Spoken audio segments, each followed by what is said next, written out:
In a few hours, Chicago Public Schools will release new quarantine procedures. It comes after Mayor Lightfoot said the district has an issue with over-quarantining. CBS 2's Mugo Odigwe details why CPS is taking this latest step. That comment from the mayor is something the Chicago Teachers Union would disagree with. On their Twitter page, they say if there's ever a time to over-quarantine, it is now during a pandemic. And they point to schools like Jensen Elementary behind me, which had 11 out of 17 classrooms quarantined last month. On the other hand, the district is trying to get a handle of how schools determine who goes into quarantine.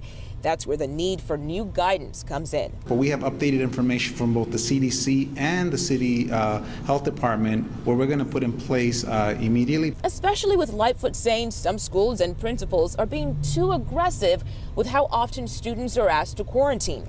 Over-quarantining creates chaos, and that should not be a thing. So one of the reasons I said this probably now 2 weeks ago that I asked Dr. Arwady and her team to get directly involved is so that CPS has the benefit of the most up-to-date learning from the CDC and the Department of Public Health.